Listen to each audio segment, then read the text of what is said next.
Yeah.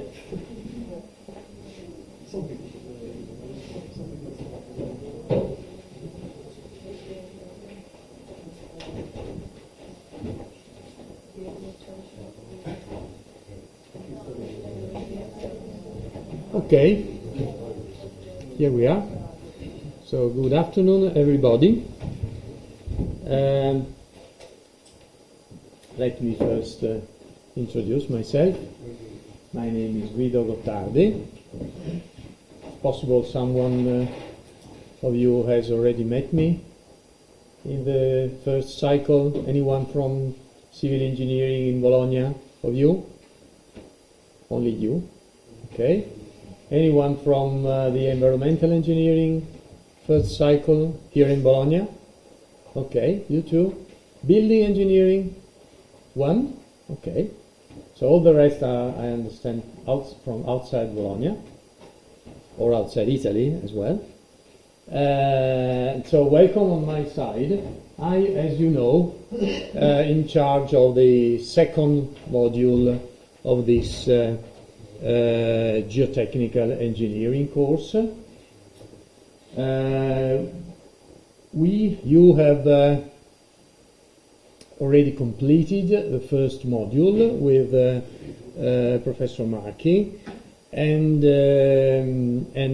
so from now on I will be your teacher until the end of this course. So only a small part, as you know, more or less 1/4 of the time of this course is dedicated to this part.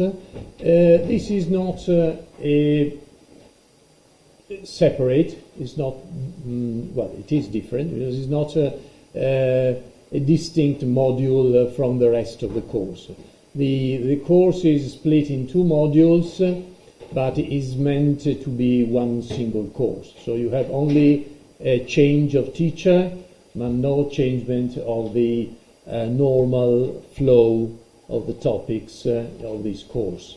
And as I'm sure Professor Marchi already told you, also the exam is just one single exam of a unique single course. So let's say that this division in two modules is more logistic than practical.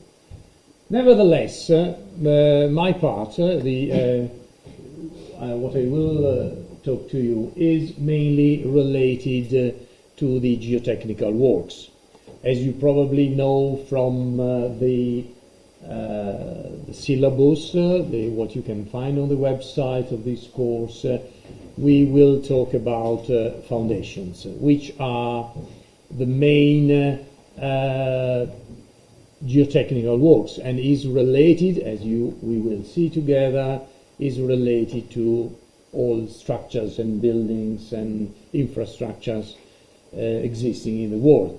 They are all founded in the soil, and so we have to deal with this important aspect on the geotechnical aspects of foundations, because of course foundations are structural elements, so they also have structural issues like all structural elements, but they are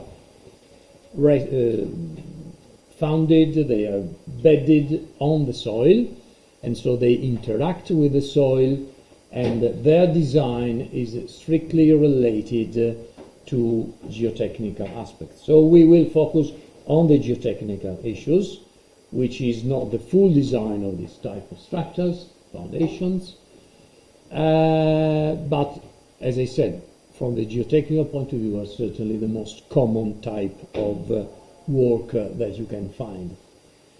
As you will see, we will start from a distinction between shallow and deep foundations. We will start talking about shallow foundations, then deep, essentially piled foundations. And if we have time in the end of this short module, we will also discuss a little bit about sloped stability, which is also another important issue of geotechnical works. Now, of course, only this small part is dedicated to this part, which is, as I said, very important. And you might ask yourselves why only at the very end of the course we'll start talking about foundations in a course of geotechnical engineering. And I would say that the main reason is that the design of foundations, as well as of all geotechnical works, is mainly related on the geotechnical model that you use in your analysis. So the main difficulty, the main issue, is the definition of your subsoil, the related geotechnical model, which means soil parameters, which means possible water flow, the position of the water level, the interaction between soil particles and water. All these are crucial in the design of this type of works. Now, then, of course, you need to know how the foundation is made, what are the analyses you are required, what are the factors of safety that you have introduced according to the Euro codes or other codes. But as I said, the outcome of this analysis is strictly related to the soil parameters and the geotechnical model. So this is why in the first part of the course we have also recapped things that you have already seen in previous courses. We have introduced the importance of soil investigations, of laboratory testing. All these are strictly related. It's not just a summary of previous courses. It's strictly connected to the design of these works. Okay? As you will see, the analysis, especially in what we can see in this course, is not that sophisticated. They are basic methods, basic approaches to the design of these works. And therefore, the outcome of this approach, of this analysis, is, as I said, very much dependent on the parameters, on the soil parameters, and on the model you use to generate this analysis. This is definitely the first step to the design of foundations. Of course, in real world, or let's say in the professional engineering activity that you will soon deal with, also more advanced methods are required and are used, making use of numerical methods. This is definitely the first step. You always should start from these methods to have a general idea, then you can get into more detail, into more precision with more advanced methods, which are not part of this short module. We won't have time, opportunity. We will rather prefer to make exercises which can help also for your exam, but also to make you better understand this basic approach. A further, say, development of these methods, more advanced methods, the use of numerical methods to get to the design of this type of works, is provided in another course that you can opt for in your second year of this master course in civil engineering. There is a course which is named Design of Foundations and Retaining Walls.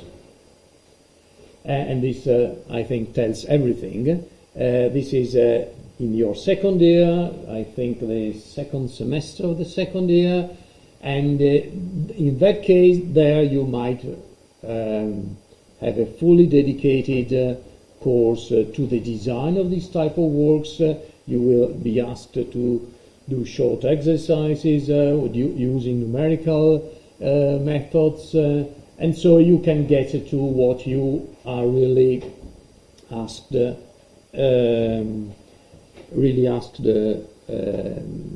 in the design as a geotechnical engineer. You will be asked in your future. So just to say that this is an important first step, is not all about this topic, which is of course of great importance. You might have this chance in the course of the second year, but of course it is an optional course, specifically for the curriculum in structural engineering, and so this is what is meant that all civil engineers should know as their background. Now, this was maybe a bit long, maybe too long introduction, but just to let you know what you might expect from this module. Now, as you can see from the title of the first slide, which was is already uploaded in your virtuale system, so you can have access to this presentation. The first presentation is about shallow foundations. It says footings. Footings is the structure, the type of structure. Foundation is the type is the type of connection between the structure and the soil. But this is more a distinction that you can have in the English language. But essentially, we are, as you will see, this is related to the structure, transferring the loads from the superstructure to the soil. The first part will deal with the bearing capacity, which is the sort of analysis of the maximum capacity that the soil can sustain under a specific load. We might first, we must first check that the soil will not fail under the applied load. So this presentation is only related to the bearing capacity, but we first start from this distinction and introduction to the topic. Now, as you see, this is a general building, very simple building, but this can be, of course, much more complex and cannot be can be also not a building, but any structure is, of course, founded on the soil. And you might guarantee that all the applied loads to the structure, which can be the dead load of the superstructure, the environmental actions like snow, wind, earthquakes, for example, as well, live loading like occupants, all the loads, all the actions on the building will be transferred to the soil through their foundations, which can be, like in this example, just a simple footing, a plate, an enlargement of the structural column, for example, bedded on the top, on the surface of the soil, or just not exactly on the surface, but a bit deeper, but shallow into the soil, or through other type of foundations like pile, which go much deeper for the good reasons that we will understand later on. So the foundation is a part of the structure which transmits loads directly to the underlying soil. And of course, you as engineer as a designer, you must guarantee that also this element is safe, and not only safe, but is working properly under the exercise loads. So you must satisfy what you have already seen as the ultimate limit state or the serviceability limit states, all the limit states that the structure can undergo.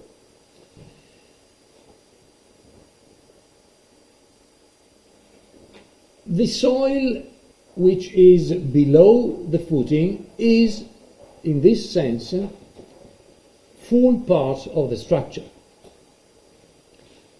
This can be a trivial observation, but it's not always that trivial, in the sense that you as engineer, you are of course in charge of the structural design of the structure and of the foundations. This is typically, generally clear. But the response of the footing depends also on its interaction with the soil beneath. And you, in order to guarantee safety and serviceability to the foundations and to the superstructure, you have to understand and to guarantee the interaction with the soil. In this sense, the geotechnical information, the, say, geotechnical engineering part comes into action. So this is why you need a proper geotechnical model, a proper representation of the subsoil, of the water level, and all what you have seen so far. In this interaction, now, as I said, we will focus on mainly on the geotechnical issues, but it is clearly a problem of interaction between the structure and the soil beneath. Now, foundations, shallow or deep, just to make a first distinction. You will, as engineer, as a designer, you have to decide which type of foundation, and you have to define the geometries and the methods of construction. These are all part of your design, and you take full responsibility for that, and this selection depends on the type of soil and on the soil properties, as well as on the type of structure and on the actions transmitted by the structure. So that's why you have to know something of everything in order to have a full idea of what's going on. You have typically two options, then of course you have also a third one, which is something in between. But at the two extremes, which are also, say, the most common, typically for structures and superstructures, you have shallow foundations on your left and deep foundations in the center, actually, what is referred as B. And you have also a C option, which is something in between, which is called moderately deep. Now, you might make a distinction on the basis of their geometry. Since we are calling them shallow, deep, or moderately deep, you refer to their depth. And more than just the depth, the ratio between the depth and the footing breadth, which is the geometrical characteristic of your foundation. In the case of a shallow foundation, you have this B, which is the breadth in the plane. And now, of course, remember, you always have a third dimension, and so this can be the section of a continuous, what is called a strip footing, or this can be a single footing, a square or circular. You can't tell from the section, but on the plane, in this plane, the characteristic length is the footing breadth, B. Now, if the depth at which the footing is bedded is located, and here is referred as DF, the depth of the footing, is less than B, then of course this is clearly a shallow foundation. You might find this is what was proposed by Terzaghi, which I'm sure you have already met during this course and in all soil mechanics courses, because it is reckoned to be sort of the father of the modern geotechnical engineering. He suggested if your DF is greater than 15 times B, this can be defined as a deep foundation, and moderately deep if you have something in between. But of course you can find other proposals of different classification. For example, this ratio can be less than 2.5 or a bit, or also a bit greater than 2.5. Now, the important thing is not to focus too much on these numbers, on these figures, but more on the mechanism, on the interaction mechanism between the foundation and the soil. In this sense, we can think that if you have a shallow foundation, the interaction occurs only below the base of your footing. So you transmit the load, all the actions transmitted by the superstructure are transmitted to the subsoil through the base of the foundation. Whereas in the case of a deep foundation, you still have this mechanism at the base, but you see the footing breadth B, if this is typically this is a pile with a circular geometry.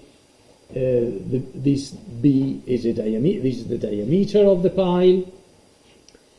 You still have this mechanism, but the main mechanism is what happens along the side of your pile, along what is called the shaft of your pile.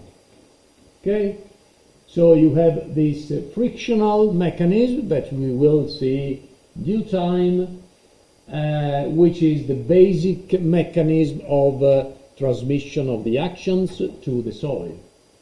Okay, so this mechanism, this lateral mechanism, is totally neglected, or let's say in the vast majority of cases is neglected for shallow foundations. Okay, so the difference between shallow and deep foundations, more than this geometrical distinction, is on the mechanism of interaction with the subsoil. And this is what we will use also in our analysis. So we will consider that a shallow foundation acts only at the base, whereas a deep foundation acts according to these two mechanisms, whereas the lateral mechanism is prevalent, especially for small diameter piles. Now, of course, in the third case, which is, as I said, not the most common, but can be frequent for example, a foundation of bridges or important infrastructures. You might have something which is in between, and so in that case you have to consider at the same level, you have to analyze both mechanisms. So let's, as I said in this first presentation, focus on the shallow foundations, and these are the types of structures that can act as a shallow foundation. As I said before, the typical, most common shallow foundation type is a square or a rectangular with a dimension B, breadth, footing breadth, length L, And this is works typically as an enlargement of the column supporting the superstructure. If you have a look at the old buildings, when soil mechanics was not so common, it was more an empirical knowledge of the soil response, you can find that in the old buildings all the columns or the main walls are enlarged when are bedded on the soil. So all ancient buildings are mainly founded on shallow foundations, and these shallow foundations are just enlargements of the structures. This is because the soil, of course, has mechanical properties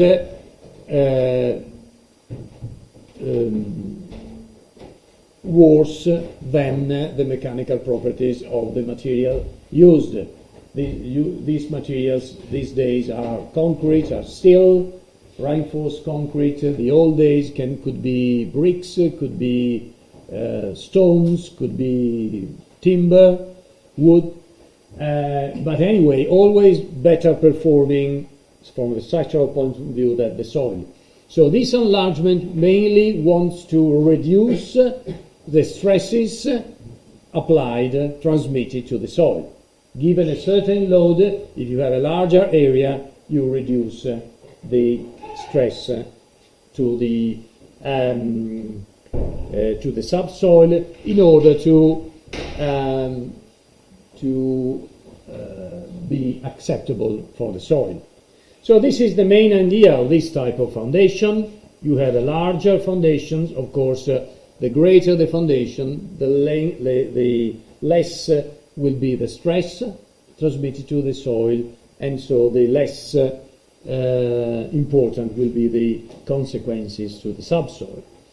If you have, for example, a load-bearing wall, so not just the column, but the whole wall, you might have an enlargement of the wall and have what you call a straight footing. And as I said, if you look at the section, transversal section, you can't know, unless you know the third dimension, if this is the section of a square or a rectangular or a straight footing. Typically, straight footing is when L, the length L, is much greater than B, say greater than 5 or 10 times, then you can consider that this is a continuous shallow footing. Now, if you look inside your foundation, of course, if this is a reinforced concrete structure, you have also to design the steel to check the stresses inside the structural element. But as I already said, we are focusing on the interaction between this element and the soil. So we don't care on the design of the steel and of the reinforcements, but of course the actions of the subsoil to the structural element will be used to design the steel reinforcements. Okay. Now, if you want to have a general foundation which covers almost the entire area of your structure, then you will build a mat or a raft which with an important breadth B and important length, which will cover more or less, as I said, the whole area. And the structural element, that can be columns, can be bearing walls, can be anything, will be included, will be inserted in this raft foundation. So a raft foundation is certainly the larger foundations which can reduce even more the stresses transmitted to the subsoil, and you have sort of interconnected foundation. But in any case, if we focus on the geotechnical issues, we have to consider that an important task of a geotechnical engineer for the design of the foundations is to use the knowledge of the properties of soils and the response to loadings.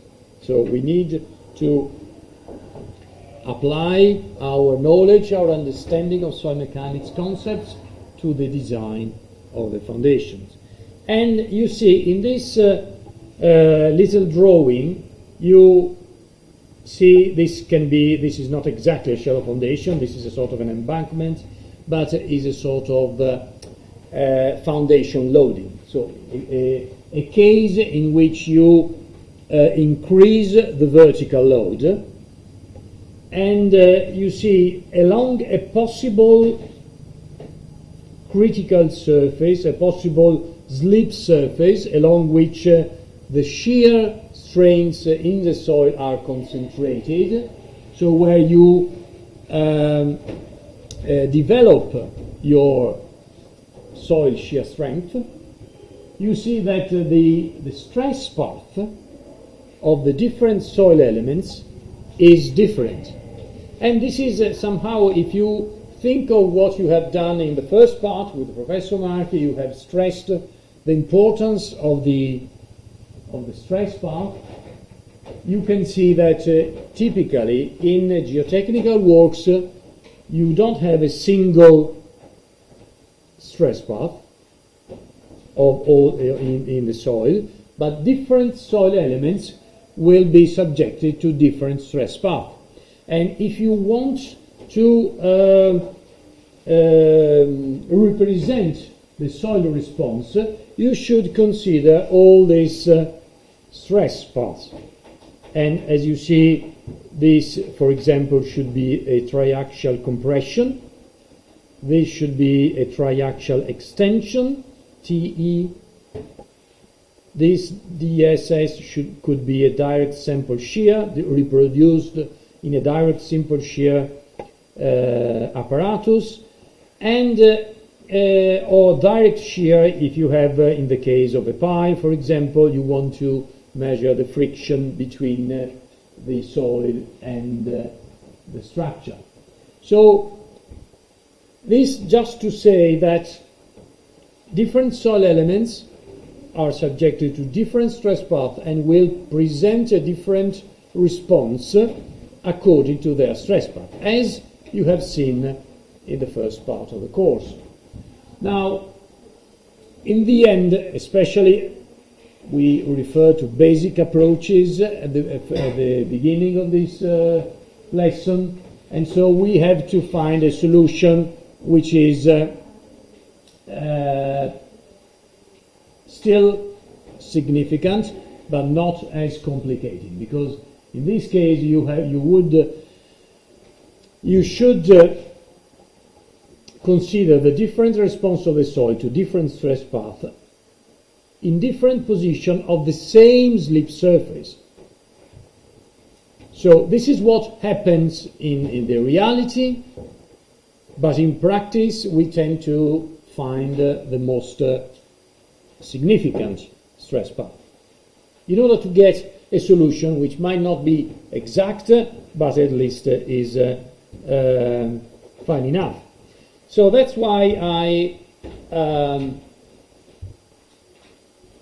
I borrowed a couple of slides that you have already seen about the operational strength parameters of a compression loading.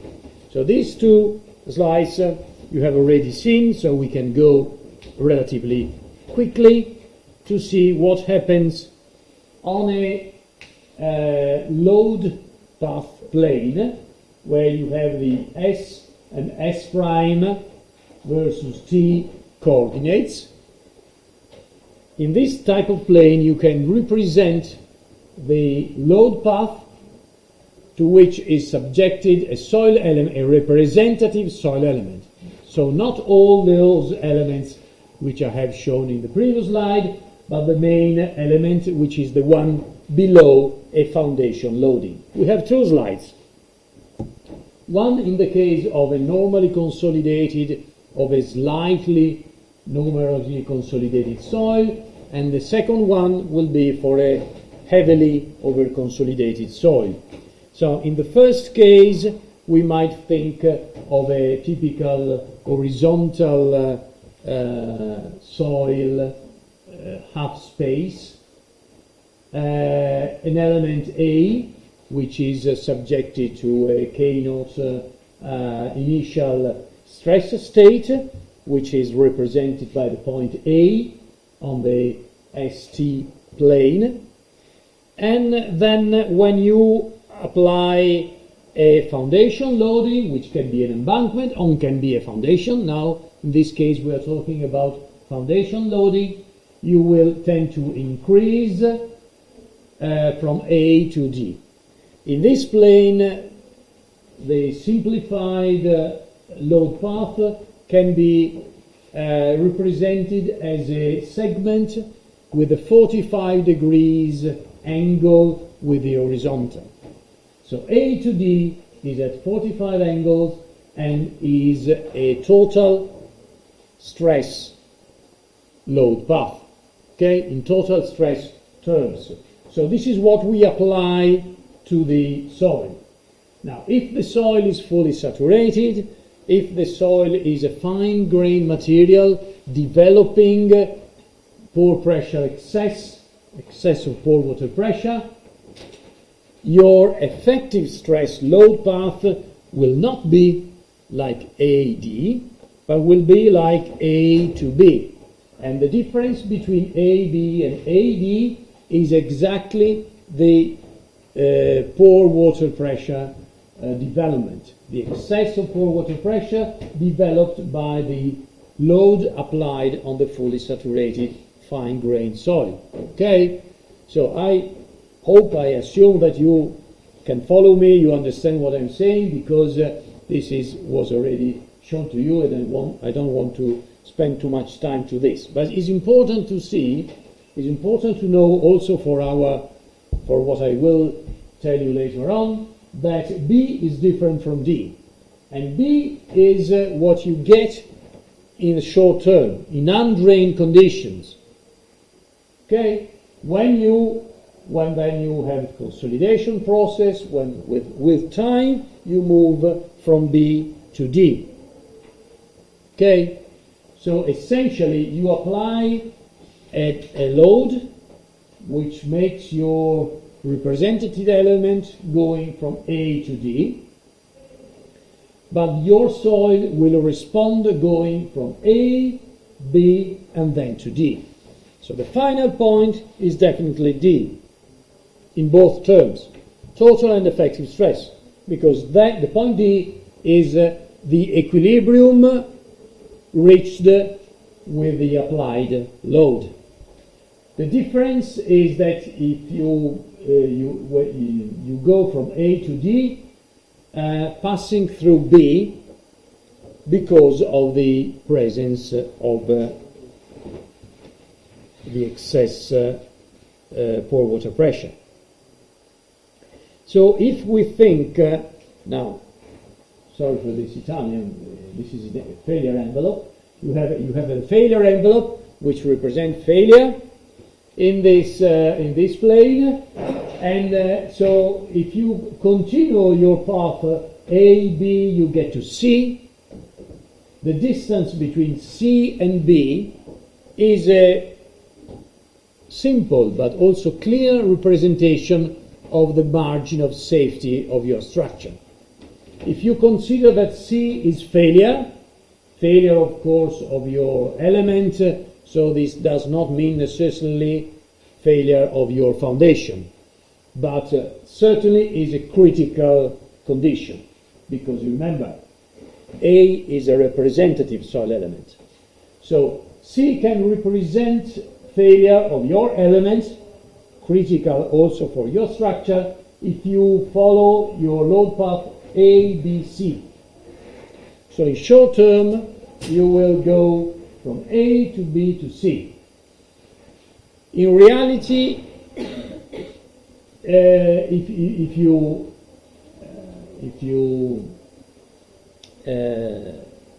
wait for a consolidation and you wait for your load path going from B to D, and all your pore water pressure excess has dissipated, then you are in D.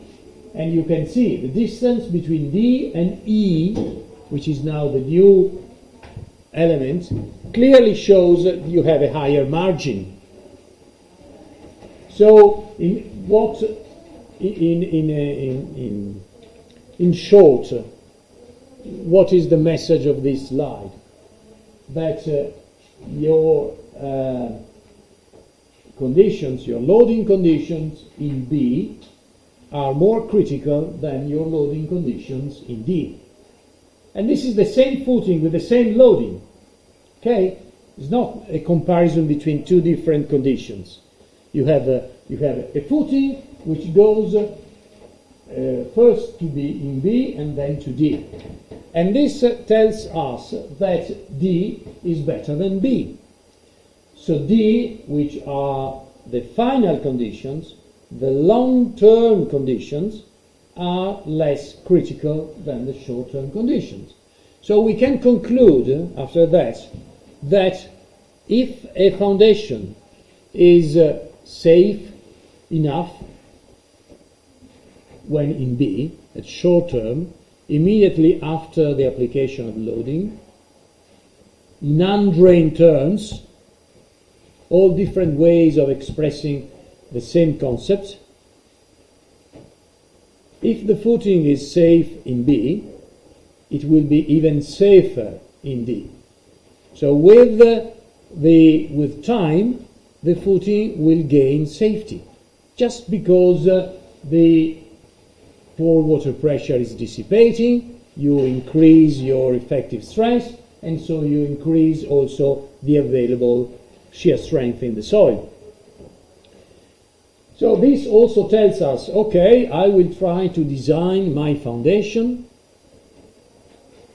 with in undrained terms, in the short-term conditions, because as I said, if it is safe in B, it will be even safer in D. And this is important for us to know two things. One thing is that the safety of the foundation is not constant. Changes with time because of this issue of the interaction between the fluid phase and the solid phase in a two-phase material like a saturated soil. Okay? And this is definitely something which is peculiar to soil materials, to geotechnical issues. You won't have the same issue for concrete, for example, which is a single-phase material. So you don't have these conditions changing with time. And this is something you have to keep in mind, because this is a specific knowledge of the geotechnical engineer.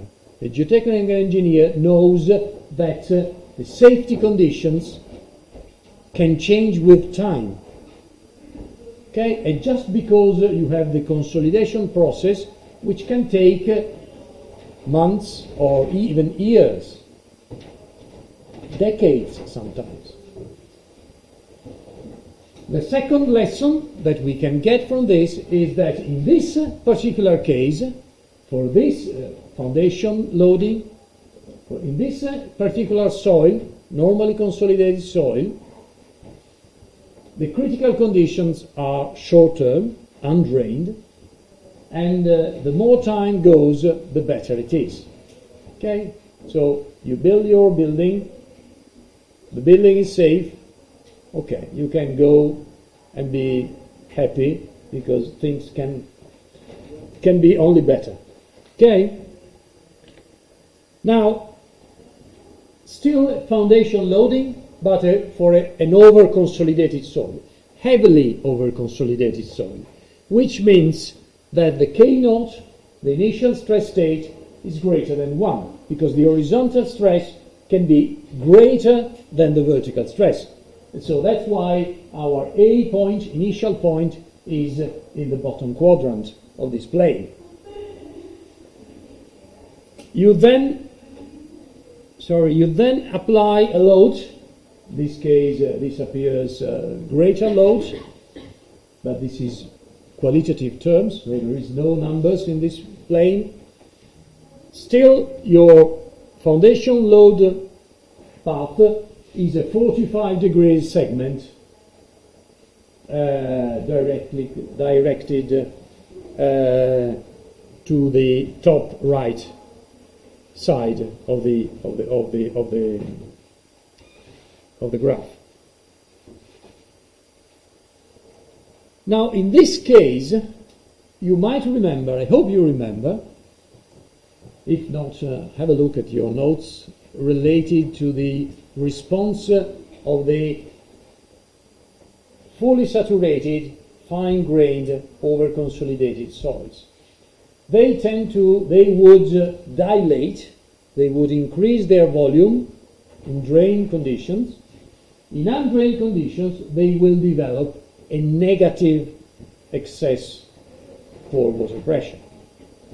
So this means that the effective stress path, the red line, the red curve, is not at the left of D, but it is at the right of D. So you have typically a possible effective load path, A, B prime, B. And the end point B is at the right of D instead of the left, as the case before. So the situation is quite reversed, is the opposite, because your delta U is less than 0. Now, if you consider your failure envelope, again, apologies for the Italian, you have an envelope which is typically a curved envelope with a true cohesion different from 0 for the heavily consolidated soil. But in any case, it is easy to see that B is now better than D. D is closer to the failure envelope. So D represents more critical conditions. So our conclusions are the opposite of what we have just said. In this case, which is still a foundation loading case, you have a more critical condition at a long term. So at the end of the consolidation process. In this case, you can go sleep and be happy because things can get worse with time. If you are safe at the end of the construction in undrained terms B, then you tend to move to the failure envelope. Now, in reality, the shear strength, the bearing capacity of your soil, of a heavily over-consolidated soil, is high enough not to give any bearing capacity problem. So the most common situation is the previous one. For a normally consolidated soil or a slightly over-consolidated soil, because in that case you might have a bearing capacity problem. In this case, the capacity of your footing will be high enough also in short term. And this is clearly visible from the fact that your A to D is much longer, is a much greater load with respect to the previous A to D. So this means that in order to get to failure, you require a much higher load in this case. But it is, I think, important to realize that the situation between short-term and long-term is completely reversed for the same foundation loading case, but if you have a different soil condition, a different soil state related to the stress history. So the difference between a normally consolidated and a heavily over-consolidated soil. In any case, you have already discussed this.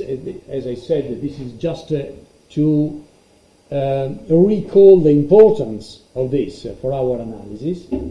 But we know that we have at least two extreme situations that we have to consider.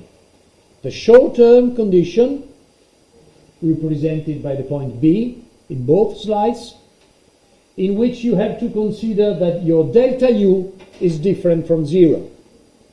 It can be greater than 0, less than 0, but it is not 0. And so you have to run an analysis in total stress terms.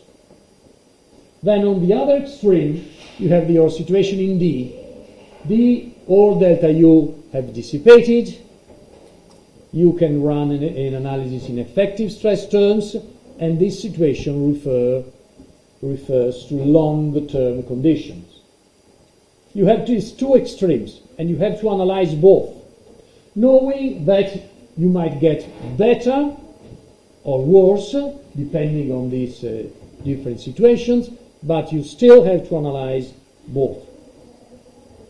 And of course, in some cases, you also have to consider what happens between B and D. So you have to consider also during the consolidation process in which conditions are not fully undrained or fully drained, but something in between.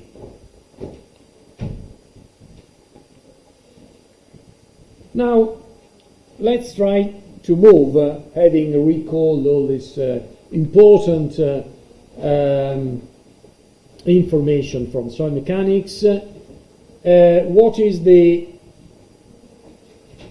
is required by the geotechnical design of shallow foundations? Now, a foundation must satisfy two limit state conditions. The foundation must not collapse or become unstable under any conceivable loading. This is a typical ultimate limit state condition. You have to stay far from failure, from soil and then foundation failure. At the same time, the settlement of the structure, which will typically not be zero, because this would require having a rigid soil, a non-deformable soil, which in reality does not exist. It can be very rigid, but not infinitely rigid in reality. The settlement of a structure must be within tolerable limits, so as not to impair the design function of the structure. You might have a foundation whose settlement does not mean soil failure, but is high enough to impair the functionality of your structure. And this is a serviceability limit state. So in reality, this is our way, according to the codes, our approach to the design, to the geotechnical design of foundation. Consider separately the ultimate limit state and the serviceability limit state, as if they were two separate things. In reality, the response of the footing is what you see on your graph. You have a qualitative trend. You increase your applied load, your settlement, your foundation settlement will tend to increase, typically with non-linear response, even a non-elastic. If you unload, you won't follow the same way. But you have this response until you get to failure. So the reality is that when you apply your load, you increase your load, you increase your settlement until you get to failure. It's a unique curve. For our purposes, we can separate these two ultimate limit states and consider just the bearing resistance and say, well, if we look at the failure and we don't want the footing to fail, we just have to look at this limit, which is the bearing resistance. So we don't care to what happens before failure. We are just focused on failure and on this specific limit. On the other side, if you want to know the settlement, we just need to know the slope of this curve in order to get under a specific working load what is the actual settlement of your footing. And then we can check if this actual settlement is low enough to guarantee our serviceability limit state, which of course depends also on the function of your structure. We can't fix fix a limit, a number to the settlements, because they are dependent on the function of the structures. But in any case, in this way, we are separating the two problems. In the first case, we just focus on this limit. In the second case, we just focus on this point and on the slope from the initial point to this. And we don't need to know the full curve. And this is a strong simplification of the real problem, because we don't need to know the whole curve. We don't need to generate, to predict the full load displacement curve, but we can just separate the two problems and focus on two aspects, even using different soil models. Okay, so this is certainly a good simplifications for us. And it is also important to know that in many cases the need to limit the settlements to tolerable values represents a more restrictive design requirement, and the settlement computation governs the design of shallow foundations. So this is to say that even if we, in design, we have to consider the two limit states, and we have, of course, to guarantee the ultimate limit state. We cannot accept a design of a foundation in which safety is not guaranteed with a proper and reliable factor of safety. So this is, the first condition is a must, but typically the design of the foundation is governed by the second one, by the fact that we have to guarantee a limited settlement. So we have to check the first one, but then the footing can be, from the first check, cannot be enough to guarantee the second check. Now, a further important note is that the foundation level should be below the depth which is subjected to frost action and the depth to which seasonal swelling and shrinkage of the soil take place. This is, let me go back to a previous slide. This one, we're talking about this DF. In principle, a shallow foundation can be bedded on top of your soil. But typical shallow foundations are never bedded on top of the soil, because the very shallow layer are subjected to seasonal variations.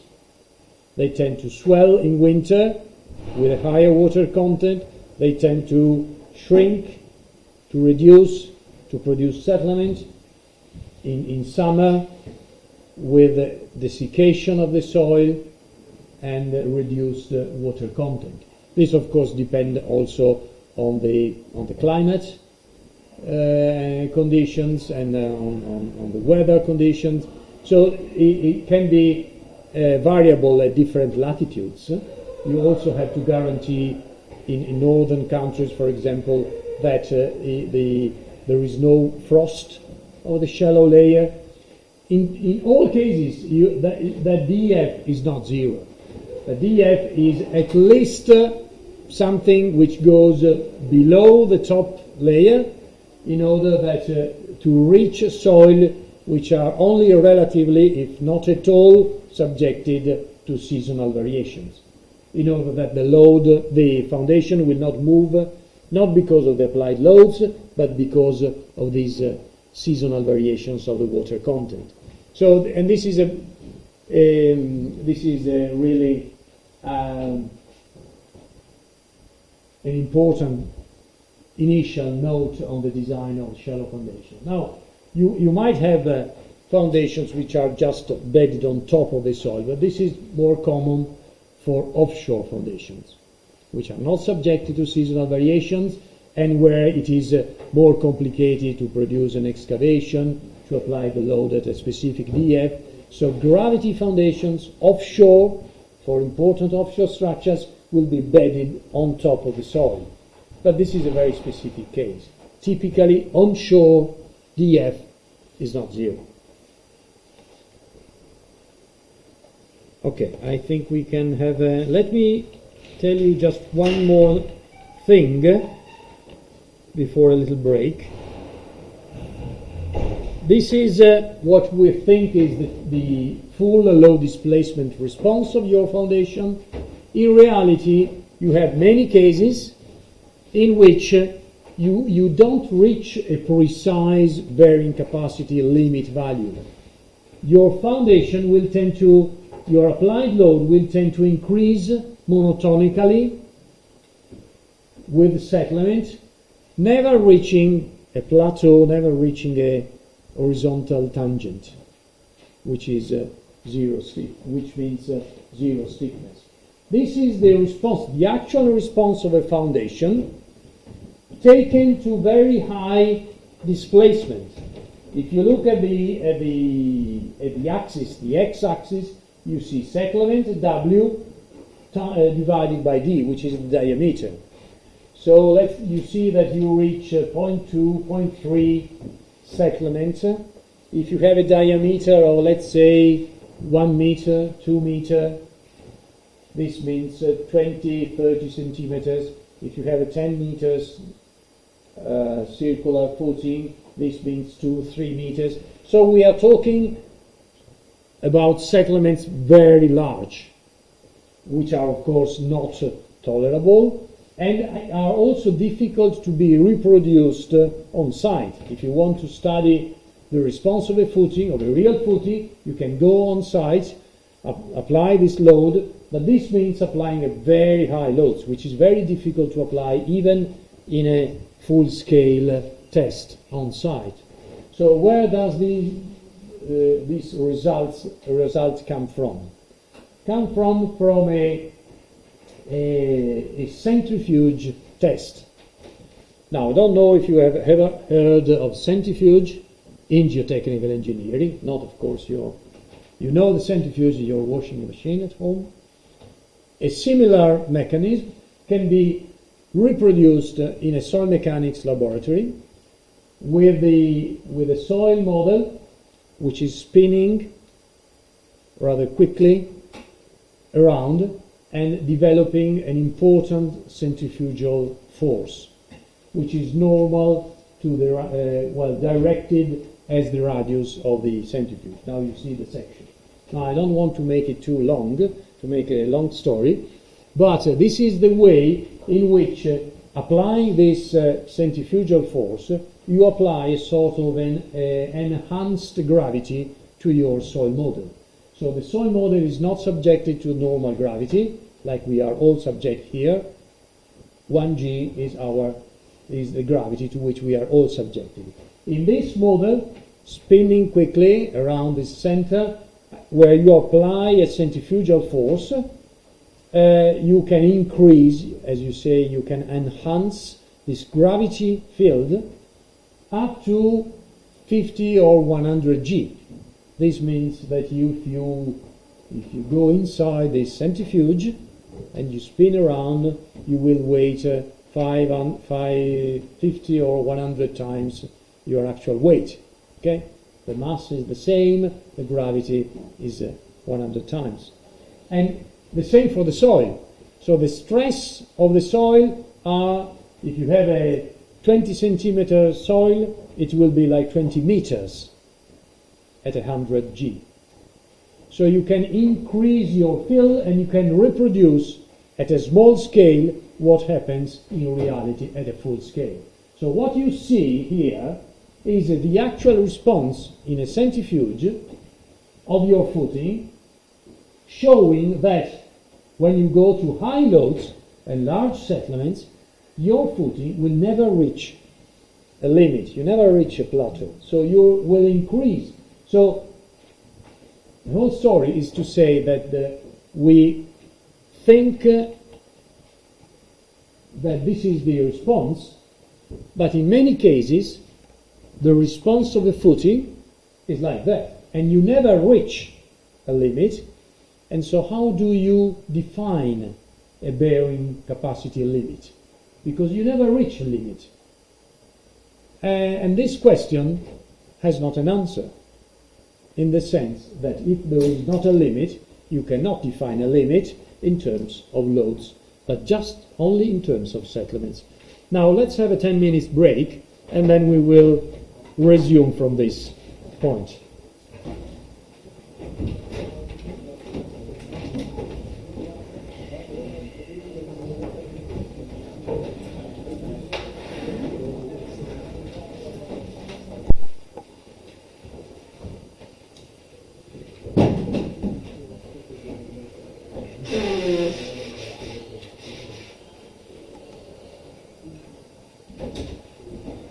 Okay, so now we have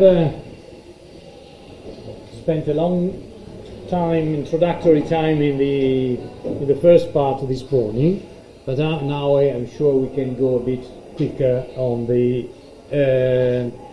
along this presentation. We have more or less now understood what are the foundation behavior, the type of foundation we are studying and looking for, and the type of response that we might expect from a shallow foundation. Now,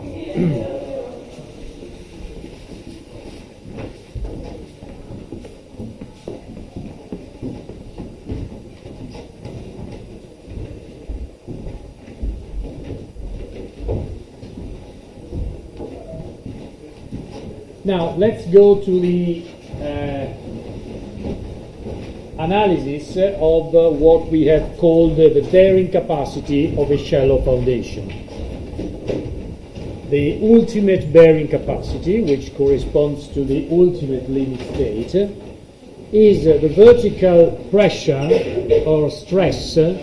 Actually, from the dimensional point of view, this is a stress that gives rise to a collapse mechanism on the foundation.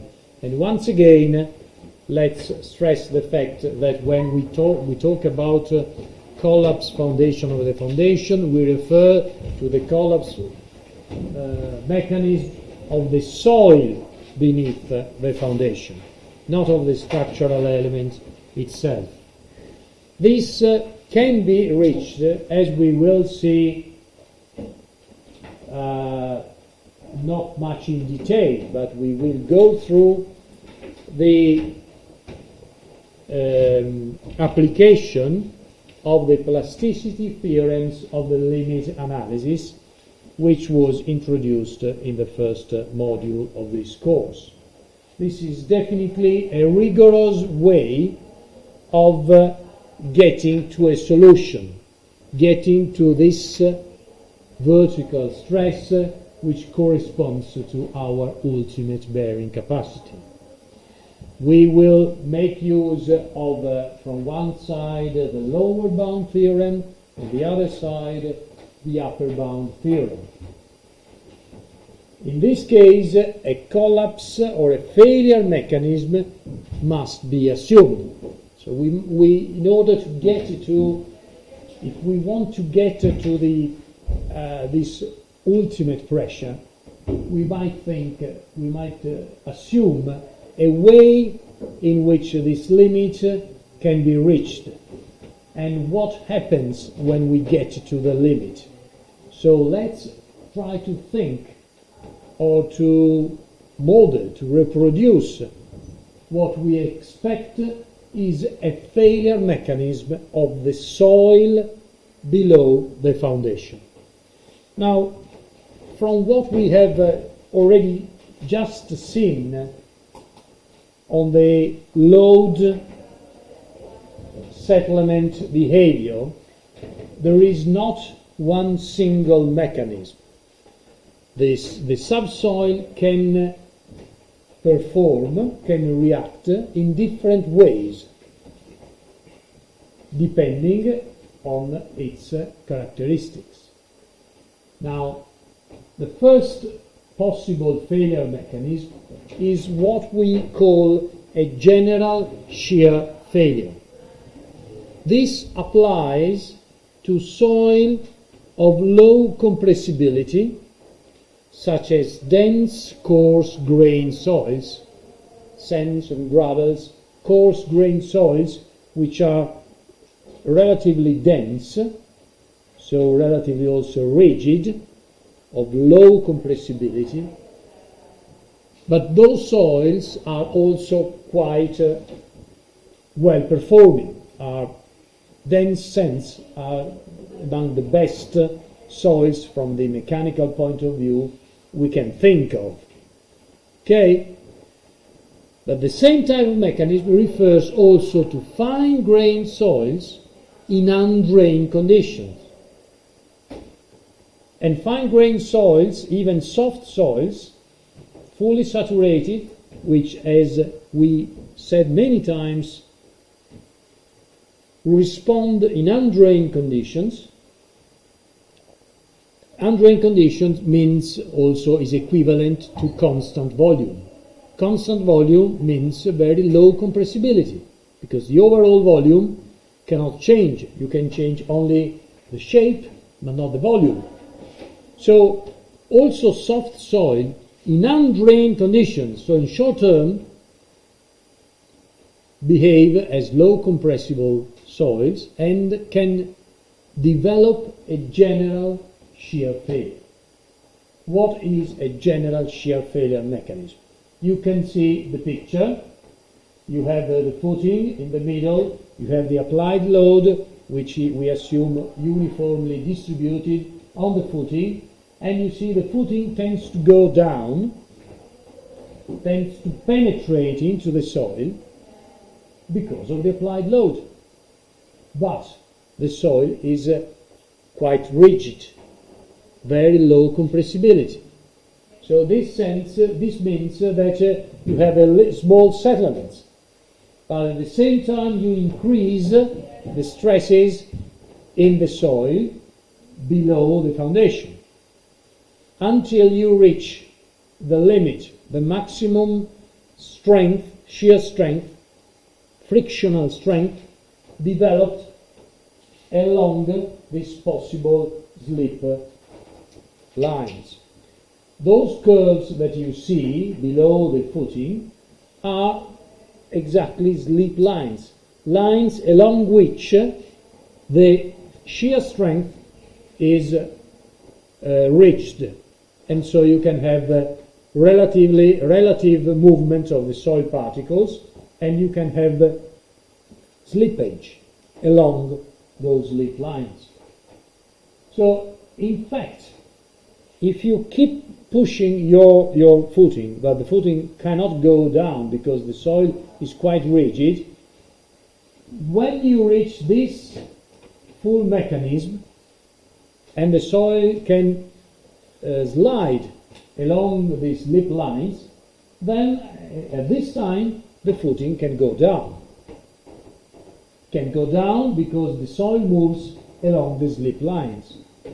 Now, of course, since the volume is relatively constant, you have very low variations of volume, the soil that you lose because of the footing penetration will come up at the side of the foundation as a sort of a heave. You can clearly see the heave of the soil at the side of the foundation. Overall, this mechanism is almost constant volume, but the footing must go down at some stage when you reach the limit, and the soil that you lose because of the footing will appear at the side of the foundation. Let's read together what it says in the slide, which is more or less what I have told you so far. A rigid wedge penetrates under the foundation. Continuous failure surfaces develop between the edges of the footing and the ground surface. Now, it's important to see that these slip lines tend to start from the edges of your footing and must be continuous up to the soil surface in order to develop a real mechanism. If they are not continuous, this is not a mechanism. It's just a slip line local. State of plastic equilibrium is reached initially in the soil around the edges of the footing, which subsequently spreads downwards and outwards. Go down, outwards, and then up. Heave of the ground surface occurs on both sides of the footing. Also, in many cases, the final slip movement occurs only on one side, accompanied by tilting of the footing. So this is what you would think, because you think the soil is homogeneous, the load is vertical, everything is symmetrical, and so also you have a mechanism which must be symmetrical. The reality is never symmetrical. You always have small differences, small imperfections, small heterogeneities. So at some stage, when you go down, the footing will find one side which is worse than the other side, will tend to tilt and goes one side more than the other. But this is definitely what would occur in an homogeneous ideal material. Now, if you generate this general shear failure mechanism, you definitely reach a limit. You definitely reach a peak, because once you have generated this sort of mechanism, at that stage the soil has reached failure, and it is quite definite the bearing load. But this is not the only mechanism. You might have what is called a local shear failure mechanism, which occurs for medium dense coarse grained soils and lightly over consolidated fine grained soils. Okay? Once again, you can see the figure, you understand that it is something like the previous, but this is not fully developed. The slip surfaces are not continuous until the soil surface. So this is due to the fact that significant compression of the soil under the footing occurs, and only partial development of the state of plastic equilibrium is reached. Okay, since the soil now is more compressible, you have volume variation, so you tend to develop these slip surfaces, but they are not continuous. Because the soil is compressed, you start developing slip surfaces, but you do not reach the soil surface on the other side. So the failure surfaces do not reach the ground surface, and only slight heaving occurs. Tilting of the foundation in this case is not expected. The final, we have three mechanisms. On the other extreme, we might have a punching shear failure when the soil is relatively highly compressible. Okay, in this case, you tend to load the footing goes down, you develop shear surfaces at the edges, along the edges of the footing, and then the footing keeps going down. And since the soil is compressible, there is no way of developing a full mechanism like in the first or in the second case. You just compress the soil and you go down. And the more you go down, the higher the load you apply. And this corresponds to more or less the curve that I showed you we obtained in the geotechnical centrifuge. This mechanism occurs for highly compressible soil under the footing, accompanied by shearing in the vertical direction around the edges of the footing. There is no heaving of the ground surface beside the edges and no tilting of the footing.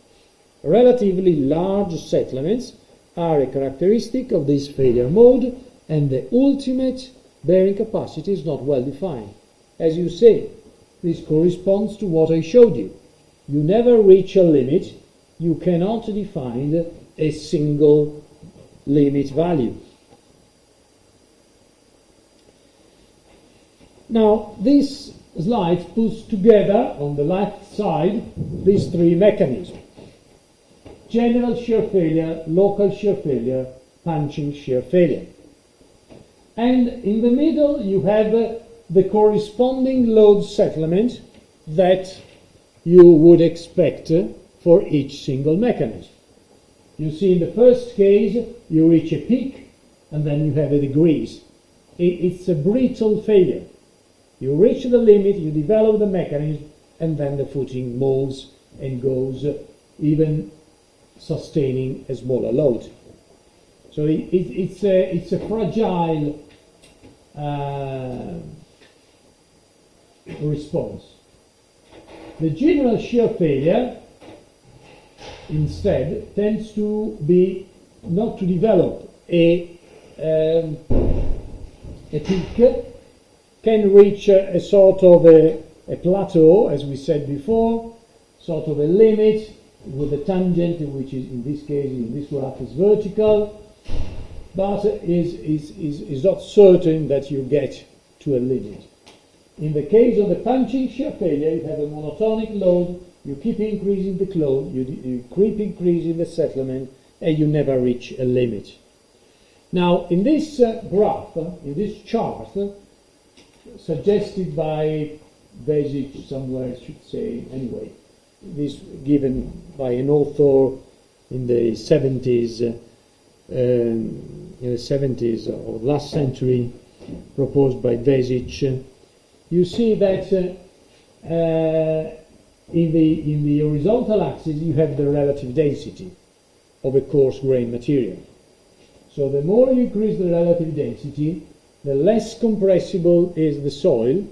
You move from punching to local to general shear failure. Okay, as we have said, this chart is adding one important information, that is adding on the vertical axis the relative depth of the foundation. So if you look at the top, when you have the df equal to 0, you can see what happens when the foundation is on top of your surface. But the more you go down, the more you go deeper, the more you tend to develop a punching shear failure instead of general shear. Because when you go down, the footing is not at the surface, it's at the bottom, the stress state is higher, you tend to prevent dilation, you tend to prevent the development of a full mechanism. So actually, if we look at this chart, we realize that general shear failure is developed only at a relatively small depth, until 3, 3.5, and for very dense soil. And of course, from one side, even if we don't like fragile response, because it's sudden, then we develop a sort of softening curve, reduce stress load decrease. This is related only to a small portion of the chart. But as we said, this is for sand, for coarse grain. The general shear failure is also related to undrained response of clays or soft clays or fine grain materials. And this is where it is important for those type of soils.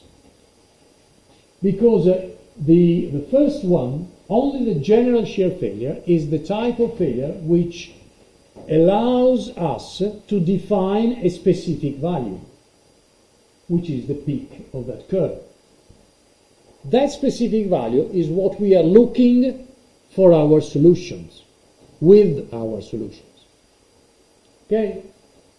We assume a general shear failure type, and then we try to define the maximum, the peak load. Even when the load or the mechanism is a punching shear failure, which is a bit of a contradiction, because the punching shear failure has not the same behavior. But there is no other way to define a peak value or a unique value of maximum load for the other mechanism. So that's why in our model we relate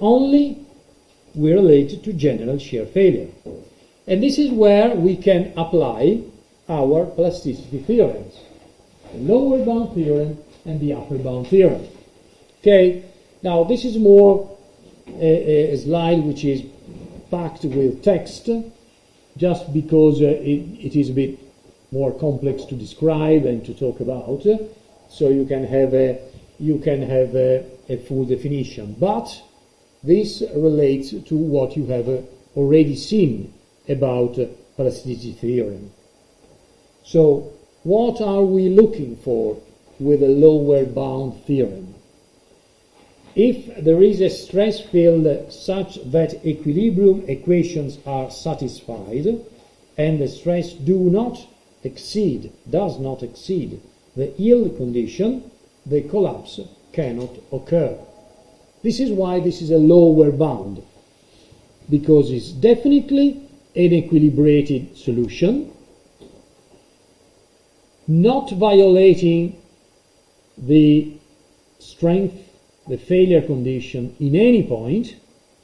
So this is definitely a possible solution and a safe solution. Might not be the maximum load, but it is an admissible solution. That is why this is referred as a lower bound theorem. To construct a statically admissible stress field, the soil domain is subdivided into a convenient number of regions by introducing stress discontinuities. This is what we will try to do in relation to our foundation mechanism. Moving from a region of known stress through regions of unknown stress, the boundary stress causing failure can be obtained. And this is the lower bound solution. On the other side,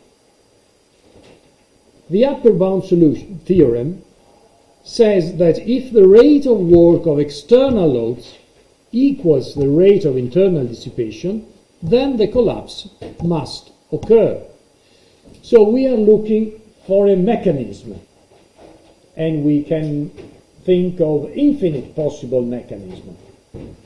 But if the two external loads and internal depredation are equal, then we have a possible mechanism. That mechanism, of course, corresponds of a non-equilibrium condition. If there is a mechanism, something is moving, there is no equilibrium. So this is definitely a non-equilibrated situation, but a possible mechanism. It might not be the minimum, but it is something possible. This is why this is an upper bound theorem and an upper bound solution. Now, you can develop rigid blocks separated by kinematic discontinuities. You might refine the solution and get to an upper bound solution. So you have from one side a lower bound solution, from the other side the upper bound solution. Of course, the closer they are, the better, the more refined is your solution. You know that the reality is between the lower bound and the upper bound. So the closer they are, the more precise is your solution. So we like these theorems because they give us a theoretical framework under which we know that the solution is correct, is rigorous, is not empirical. But we must remember that these plasticity theorems run under a main assumption that the soil is a rigid, perfectly plastic material. We know that this is not the case, but we might assume that the soil is a rigid, perfectly plastic in order to determine a bearing capacity. But the other side is a more critical, the associated flow rule. And, for example, a sand will never have an associated flow rule. We might have some association for a fine-grained soil, but not for a sand. So the associated flow rule under which these theorems are exact, are correct, is not totally realistic. And this is a problem. Under this assumption, we might look for a solution, starting from a solution for undrained conditions. Fully saturated soil, initial undrained conditions, for which the general shear failure mechanism is relevant. In this slide, you are a recap once again of what means undrained conditions.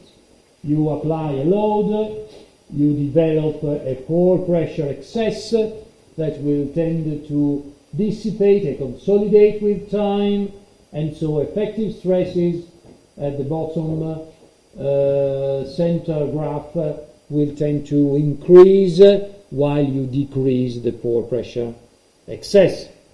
Now, when we refer to undrained conditions, we refer to the peak value of the pore pressure. When you develop the pore pressure and you don't know the effective stress. So that's why you have to think in terms of total stresses. Okay? In this case, we can look for a solution by applying the plasticity theorems for undrained conditions in a fully saturated soft clay.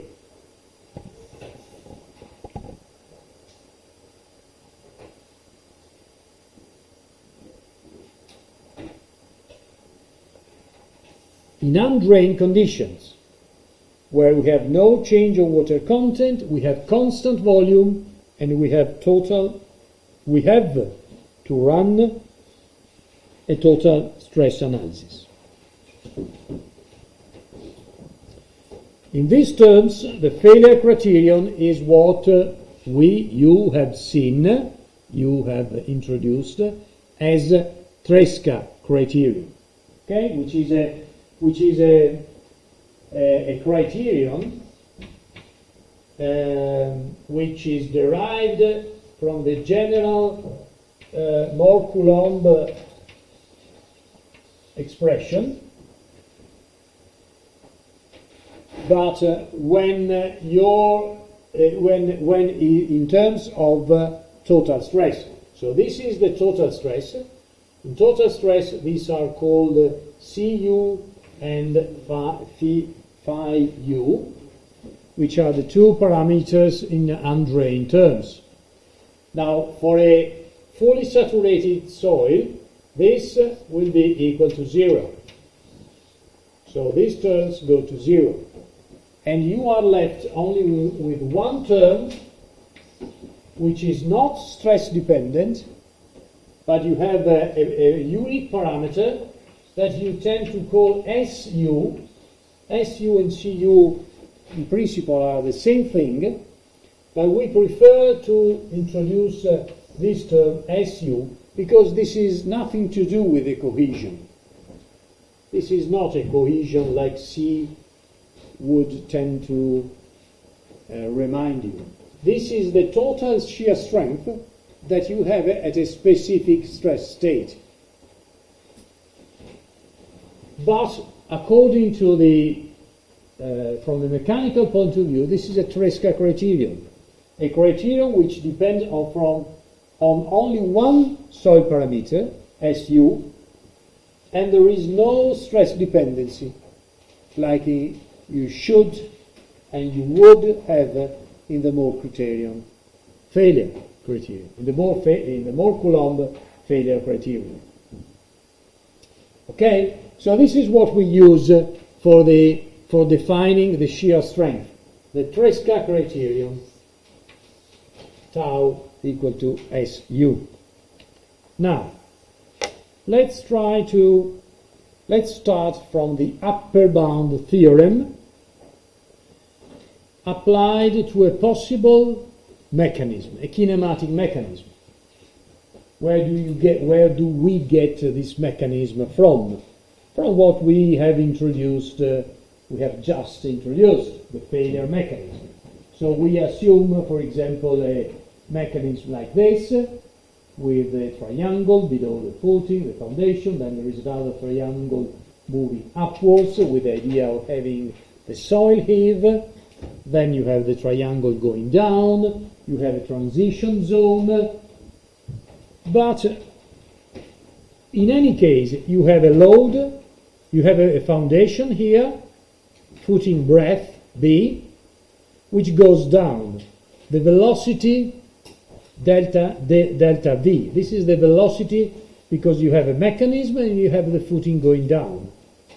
At the side of the footing, you have a possible surcharge, overburden stress, a stress Q given by a load put at the outside, at the side of the footing, which can be given by the soil. For example, we said that the footing is never bedded on the soil surface, so this Q can represent the weight of the soil which is at the side of the footing. The DEF can be like that. If you have a footing like that, and you have a DF, this is DF. In order to get to this scheme, you have a footing like that on the bedded on this location, and then you have a Q here, the overburden stress, which is equivalent to the soil here that you have removed in this scheme. So you can go from this representation to this by putting Q equal to gamma dF, where gamma is the unit weight of the soil at the side of the footing. And since we have said that most of the time dF is not equal to 0, you more or less always will have some overburden stress at the side of the footing. Now, in this slide, you have all the analytical expressions, but I won't give through the mathematics of this, which is a bit awkward, but you have all the process summarized in this slide. Basically, you have to calculate the work, the external work and the internal work, and you have to equalize the two terms for this possible kinematic mechanism. So you compute this one with the other, and then you get to the solution, which is given in this way. The Q lim is the maximum, well, the corresponding applied load to the footing. Okay, so you have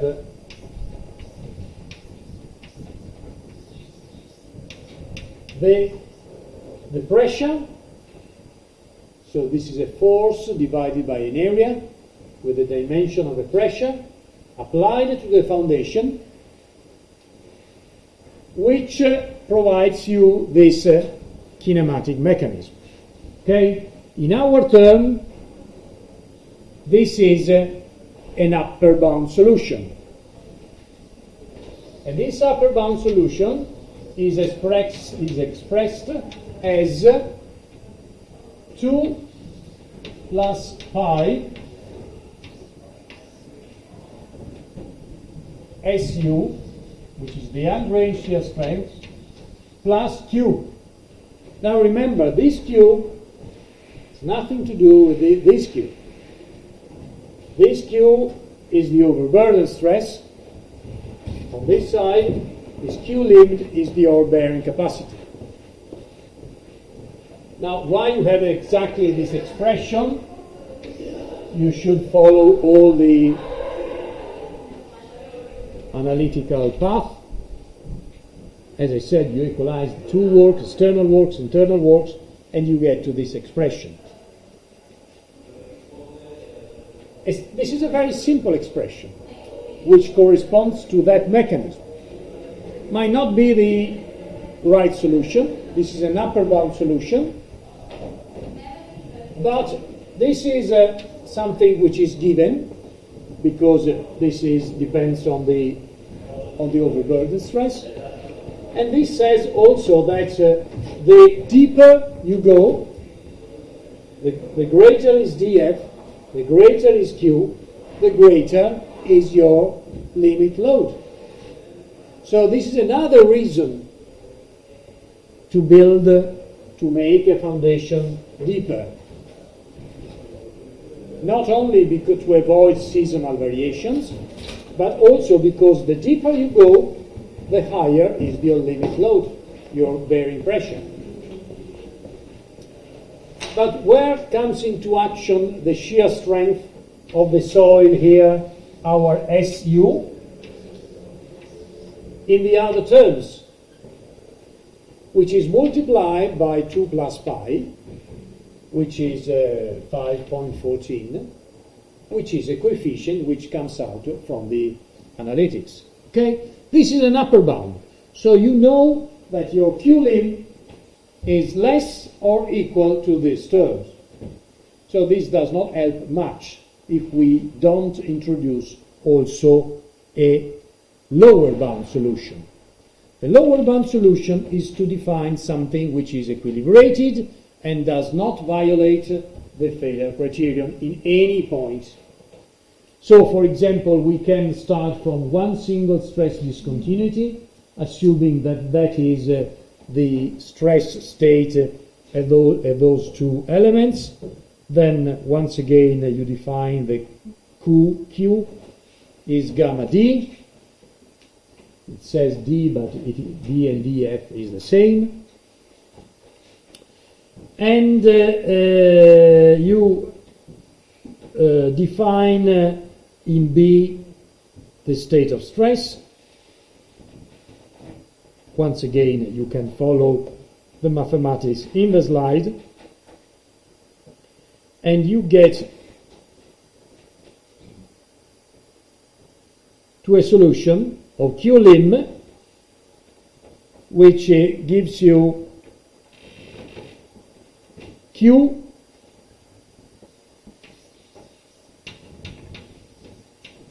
is 4 times Su plus Q. So we are not that bad.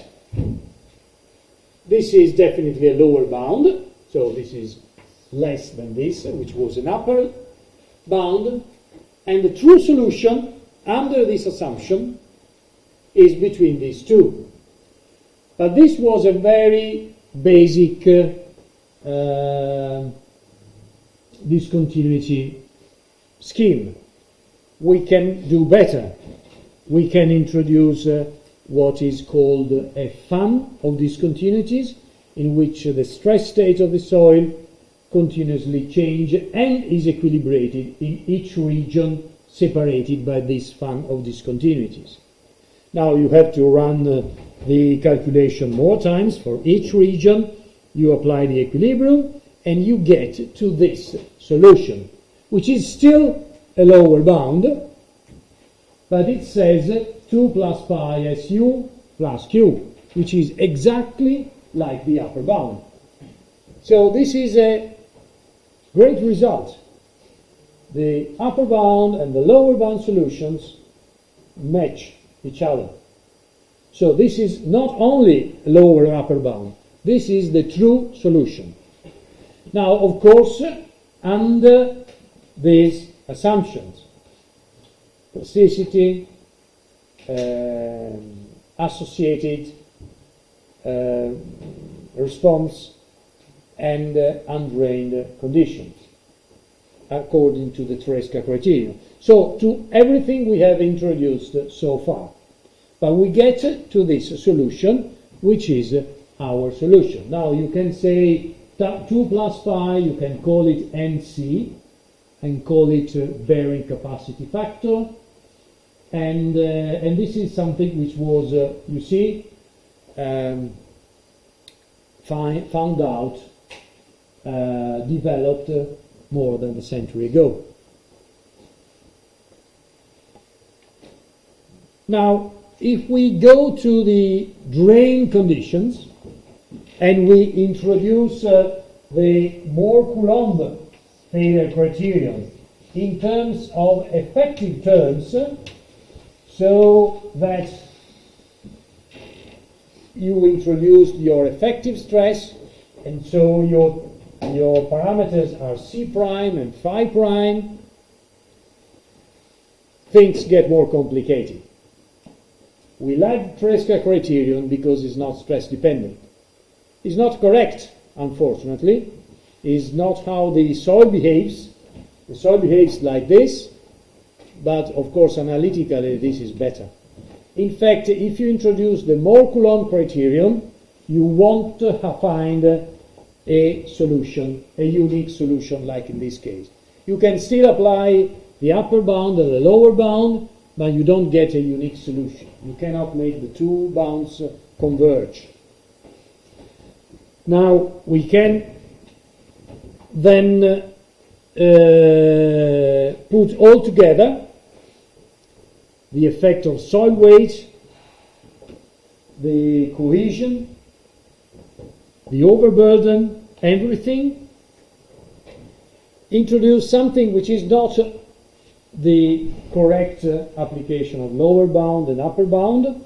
You have just a scheme in which you have the active zone, the passive zone, and I guess you know more or less what we are talking about, because these were introduced, were recalled last week by Professor Marchi. Then you can equalize the two terms. Once again, I go straight to the final solution, and the final solution, the bearing capacity of a shallow foundation, in general terms, undrained, drained conditions, sand, clay, all materials, can be expressed this way. C and C plus Q and Q plus 1/2 gamma B and gamma. This is not an exact solution because it's not generated by the application of the limit analysis theorems, but it is why you generally define the bearing capacity. Do remember that this is a stress. The bearing stress, the bearing capacity stress, the limit that can be bared by your foundation. And this corresponds only to the general shear fail mechanism, because this is the only way in which we can produce a sort of mechanism into the soil. This Q lim, as you see, comes out as the sum of three terms. In each term, you have a factor n called n. Nc, because it is related to the cohesion term. Nq, and we know that Q is our overburden stress, is this. And NQ is a factor related to Q. And N gamma is another factor related to gamma, which is the unit weight of your soil. The soil beneath your footing, not this soil. If this is different, they are two gammas. So this is the soil, the foundation soil, the soil below your foundation. So you see these N are called bearing capacity factors. And they appear in each single term. So you have to define which are these values. For example, in this slide you can see the expression of NC, NQ and N gamma according to this solution. This is not the only solution. You will see now next time other solutions and other expressions of NC, NQ and gamma. So this is okay, what you use typically to calculate the bearing capacity of your foundation, but of course it depends on what you put inside your NC, NQ and N gamma. But it's good to see that this comes out from the sum of three separate terms, in which you have one, you have the cohesion, if this is an effective stress cohesion, you have C prime. For example, if you have a sand or a normally consolidated clay, if C prime is equal to 0, you don't have this first term. If you have a foundation which is put on top of your soil, so in which dF is equal to 0 and your overburden stress can be considered 0, you don't have also these terms.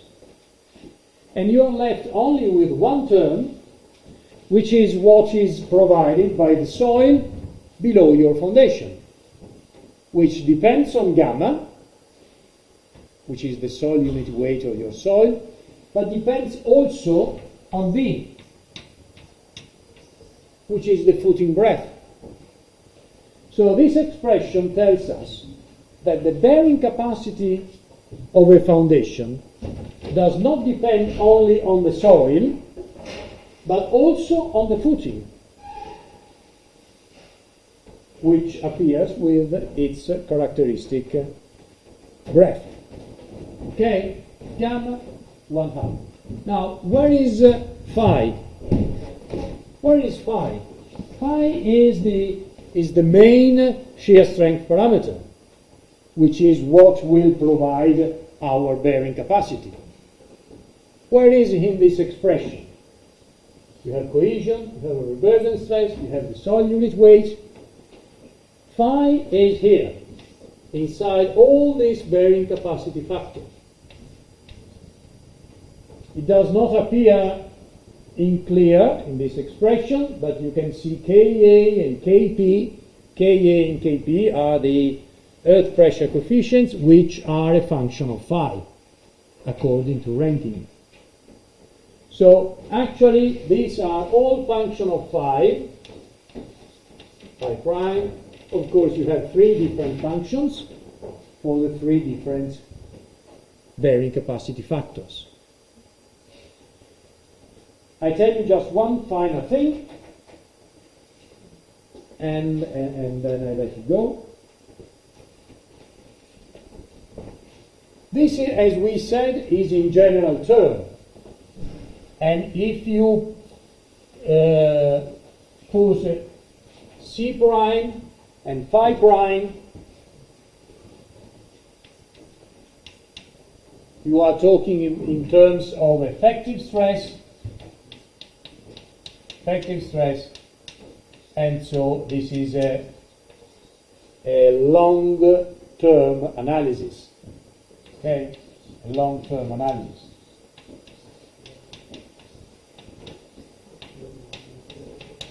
What happens in this case if we are in total stress, for which we have determined a solution in the case of the Tresca criterion. So if tau is equal to SU. Now you will see next time that when you have phi u equal to 0, so tau is SU, and gamma is equal to 0. So you don't have this term. And Q is equal to 1. So you are left with this expression in which the cohesion is our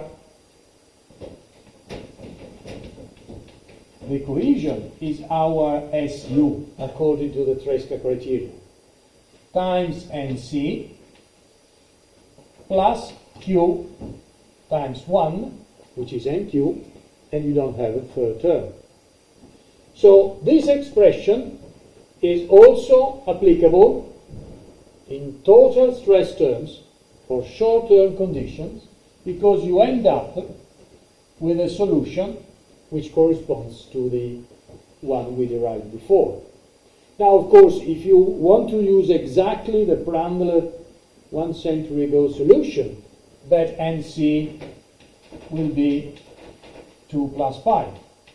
But you might have other, probably even more reliable solution or more complete solutions provided by other authors, where NC can have a different expression. We will see next time.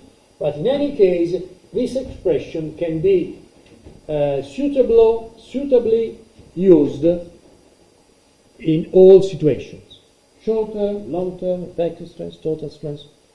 Now, of course, crucial thing is the definition of these three varying capacity factors, about which I will tell you next time. Thursday, 5 in the afternoon, then we go all together for an aperitif after that. Okay? See you, bye.